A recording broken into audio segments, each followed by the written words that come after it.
I hope you are having a wonderful day today. This is the Angry Masshole here, and today I would like to do my pre-draft process initial running back rankings for this draft class.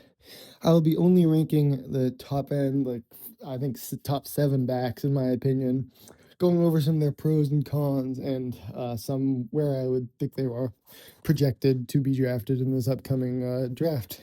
So yeah, I hope you enjoy this video.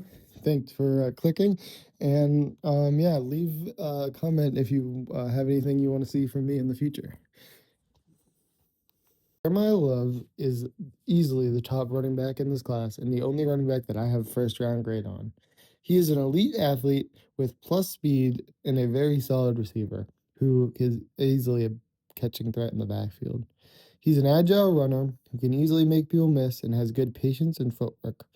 He has good height and weight for his play style, but I think that he needs improvement as a pass protector at the next level if he's going to be a true receiving threat. And he's not as powerful as a runner that I would like him to be, but I think that could come as he bulks up a little more and can gain a little more of those yards after contact. And I project him out as not as high of a talent as like a Bijan Robinson or Jahmyr Gibbs, but just in a class below those type of guys. And he'd be a perfect fit for a team that needs a bell cow back to handle a heavier workload. Now into the mid-round backs. My first ranked back is Justice Haynes out of Michigan. He has elite speed. I think the top in the class, or at least one of them. We'll see when the 4 yard dash happens, but hopefully, I believe he'll be the top. He's got a decent build and good strength. I think he gets a lot of contact yards after contact, and like he's a more powerful runner than you would think, like as a speed back. But and then he's a home run hitter. He's a great athlete, able to make people miss, good footwork, able to get to the outside. That's one of the things I noticed. He's got good vision, able to see the holes and hit the holes most of the time. He's a receiving threat out of the backfield, but not elite, but he is a bit of a pass catching, like check down threat. Um, the pass protection needs to develop at the next level. That's the biggest thing. His pass protection was not great when they sent him out to chip. He wouldn't always get a great kind of, because sometimes it looks like a half-ass chip, honestly. So maybe it's an effort thing, maybe it's a fundamentals thing, but that's one area that I think he could improve on. And I have some injury concerns about him. Not necessarily in the future, but he had that right foot injury, and he may that may impact the draft process, which is something I'd be worried about. I really want to see some of his combine stuff, and I think teams do too. So if he's not able to participate, that may affect his draft spot. But as it stands, pre-draft process, I have him as my number 2 back in this class. As my third ranked back out of this class, I have Jonah Coleman out of Washington. He is a very solid receiving back. I think that's what he is at his core and what he will project to be mainly in the NFL as a receiving back. He plays like a bowling ball though in short yard situations. He bounces off of people like nobody's business. Like I can't believe it. This guy, yards after contact master. Um, he's very productive. He's been a very productive player for his 4 years that he played at Washington. And if I remember correctly, he was a very crucial part of that national championship reaching Washington Husky team with Penix and everything. So shows that he can play in the big games. He plays bigger than he is. He's actually pretty short for his for a running back, but he is big like as a build. He's got a very big build. He's like one of the 220, I think, or somewhere around there. And I think that actually lends himself well to the next level, even though he's on a little bit of the shorter side. I like to see a little bit like being big as a running back in that circumstance. Um, he, he, yeah, and then there's some injury concerns. He kind of slowed down at the end of the year this year, and he's had many injuries throughout his time at Washington, including that national championship reaching season. I remember he was hurt going into the national championship game. But overall, I think he projects well as a short yardage slash receiving back in the NFL. And in the mid round, probably mid to late second round pick, I would say.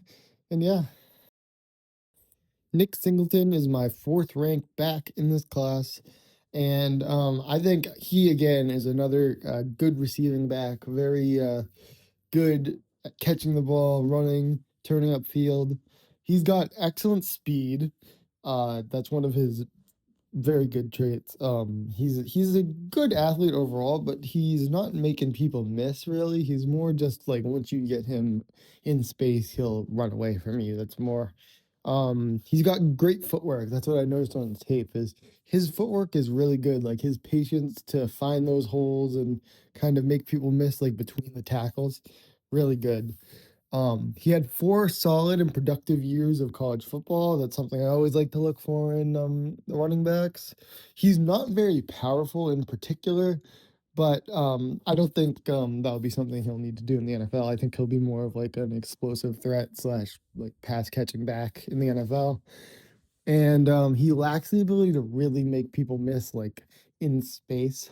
It's really once he gets out in space and is free, he can outrun people, but he's not gonna like, he's no Jeremiah Love or anything like that. But that's not really what I think he's going to have to be in the NFL. And I think that he again will be a solid late second round, early third round pick in this upcoming NFL draft. Jadarian Price out of Notre Dame is my fifth rate running back in this class. One thing I would like to note with him is he is a great special teamer, especially kick returner, and that is a very valuable trait to have in with the new kickoff rules in the NFL. I think that'll be coveted by teams as they weigh drafting him or not. I think that will boost him up the board a little bit.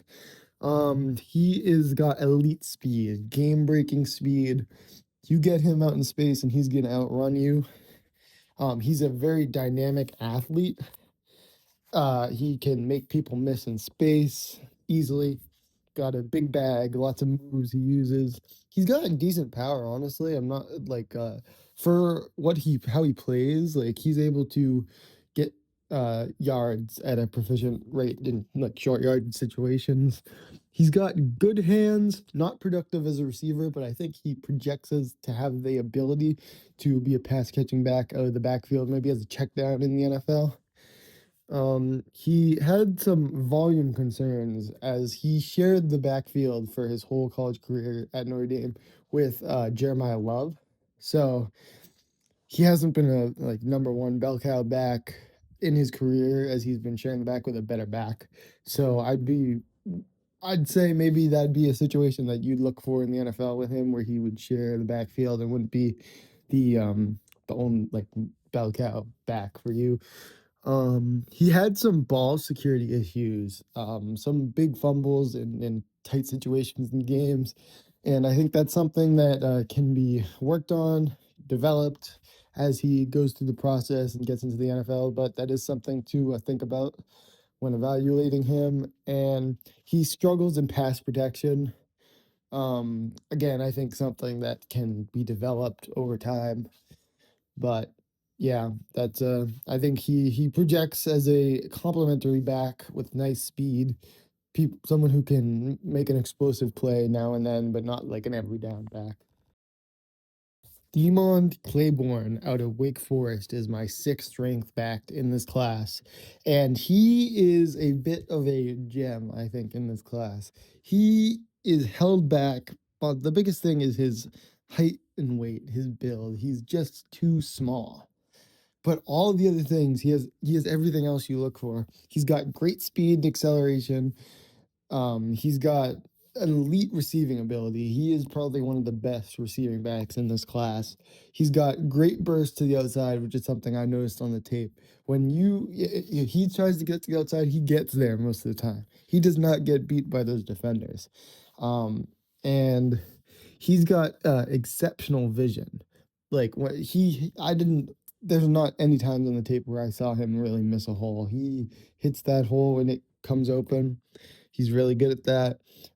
He's another guy who projects as a versatile special teamer who I think could be bumped up the draft boards because of that ability with the new kickoff rules.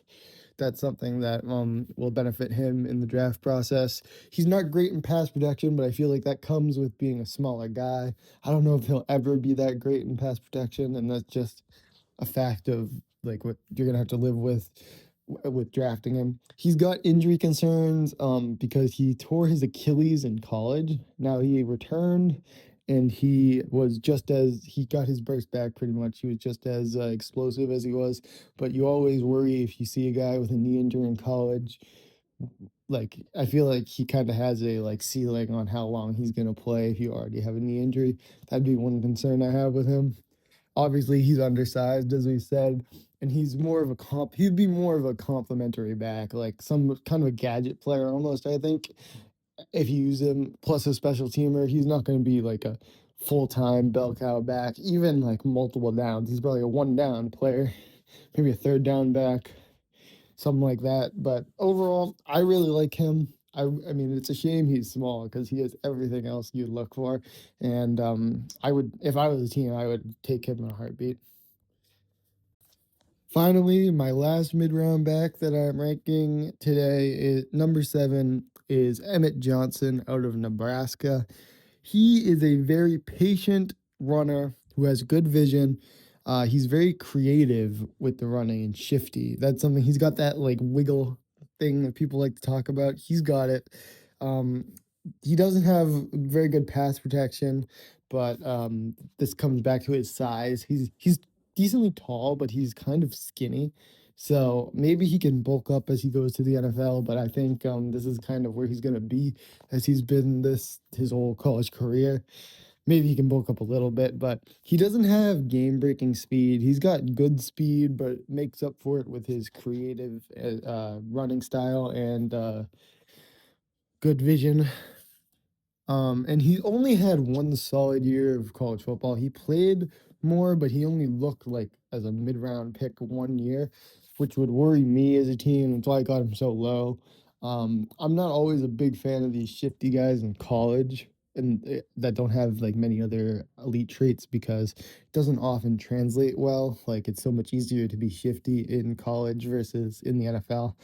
But and his size does concern me. I don't like little backs, like in terms of weight. Like if you're, I wouldn't. But overall, still my 7th ranked back. I think he could be good for some team that's looking. He could be good value if he does turn out well in the NFL. You get him like mid third round and third round somewhere around there.